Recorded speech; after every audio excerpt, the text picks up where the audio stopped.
मीरपुर नाम के शहर में तेजस अपनी पत्नी नीरू के साथ रहता था। पति पत्नी दोनों ही नौकरी करते थे।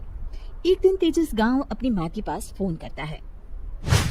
हेलो, प्रणाम माँ। जीते रहो माँ, तुम दादी बनने वाली हो। अरे वाह, ठीक है बेटा, मैं कल ही आती हूँ। जब माँ जी शहर पहुंची तो बेटी बहू ने बहुत अच्छे से स्वागत किया। लीजिए माँ जी चाय। अरे गर्मा गर्म पकोड़े ले आओ माँ के लिए। नीरू रसोई में गई और 2 मिनट में ही पकोड़े ले आई। जी ये लीजिए। बहू जादू से बनाए हैं क्या? अभी तो रसोई में गई थी। यम्मी। माँ जी, शीला रसोई में पकोड़े तल रही है, मैं बस लेकर आई। हे भगवान, मेरा धर्म भ्रष्ट कर दिया तूने। अब तो गंगा जल से शुद्धिकरण करना होगा। दूसरे दिन, माँ जी मैंने नाश्ता बना दिया है, ऑफिस जा रही हूँ। पर अभी तो घर का सारा काम पड़ा है। शीला आती ही होगी, झाड़ू पोछा बर्तन कपड़े वो सब कर लेगी। हमारे जमाने में घर का सारा काम हम ही करते थे। जी माँ जी, आप बहुत होशियार हैं, मैं घर ऑफिस दोनों नहीं संभाल पाती। तो जरूरत क्या है घर से बाहर जाकर चाकरी करने की? वैसे भी घर का काम खुद करने से घर में बरकत आती है, समझी? पर माँ जी। पर वर कुछ नहीं, इस महीने की पगार मिले फिर ऑफिस बंद है। हाँ। रात को नीरू तेजस से कहती है, सुनिए जी, माँ जी बोल रही थी कि मैं नौकरी छोड़ दूं। वैसे ठीक ही तो है, अभी तुम्हें आराम की जरूरत है। फिर भी आराम कहाँ, शीला को छुड़ाने के लिए बोल रही थी। तो अब 24 घंटे में इतना काम तो कर ही सकती हो।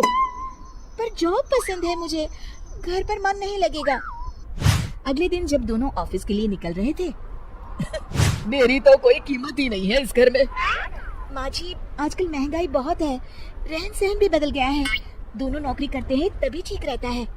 अच्छा, तू कहना क्या चाहती है? मेरा बेटा तुझे बिठा के खिला नहीं सकता?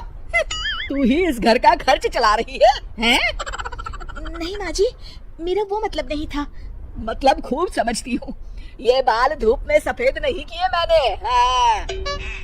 अब तो ये रोज का काम हो गया था। तेजस भी रोज की चिकचिक से परेशान हो गया था। एक दिन उसने कहा, नीरू, वैसे भी तुम्हें मैटरनिटी लीव मिलने वाली है, तो अभी से छुट्टी ले लो। पर क्या, मेरी सैलरी अच्छी खासी है। आखिर नीरू ने रिजाइन कर दिया। जब बच्चा हुआ तो घर में सब बहुत खुश हुए। कुछ दिनों बाद तेजस फाइल देख रहा था। क्या हुआ तेजस, कुछ परेशान लग रहे हो? अब हाँ, वो हमारी जितनी सेविंग्स थी वो तो हॉस्पिटल में और छठी के फंक्शन में खत्म हो गई है नीरू। और अभी वैसे मंदी चल रही है तो मैं बोल रही थी कल मुन्ना को हेपेटाइटिस का टीका लगवाना है। नीरू, क्या पोस्टपोन नहीं कर सकते? नहीं जी, बिल्कुल नहीं। अब तेजस को समझ में आ रहा था कि उससे गलती हुई है। पैसों की कमी का असर घर के माहौल पर भी पड़ रहा था।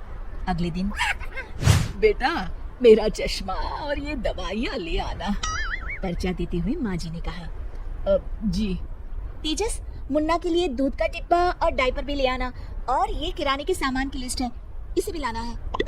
तेजस गुस्से में लिस्ट मरोड़ कर फेंकता है और चिल्लाता है, पैसे क्या पेड़ पर उगते हैं? ये ले आना, वो ले आना। अरे पर ये जरूरत का सामान ही है। वो गुस्से में बिना कुछ कहे ऑफिस चला गया। अरे लंच तो ले जाइए। नीरू दौड़ कर डिब्बा पकड़ाती है।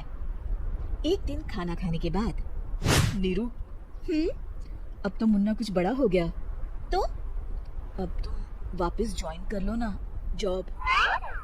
पर इस रिसेशन में जॉब मिलना बहुत मुश्किल है। ट्राई तो करो। फिर मुन्ना? माँ जी है ना, और एक फुल टाइम मेड भी लगा लेंगे। पर माँ जी, उन्हें तो पसंद नहीं।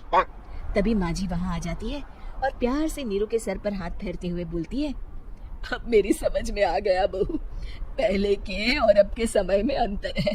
तुम काम शुरू करो, मुन्ना की जिम्मेदारी मेरी। मेरी प्यारी माँ जी। ये कहकर नीरू उनके गले लग गई। शिक्षा, परिवर्तन संसार का नियम है, हमें भी समय के साथ चलना चाहिए।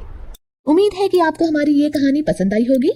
कृपया हमारे चैनल को सब्सक्राइब करें और सभी अपडेट्स के लिए बेल आइकन जरूर क्लिक करें और हाँ, वीडियो लाइक और शेयर करना मत भूलिएगा।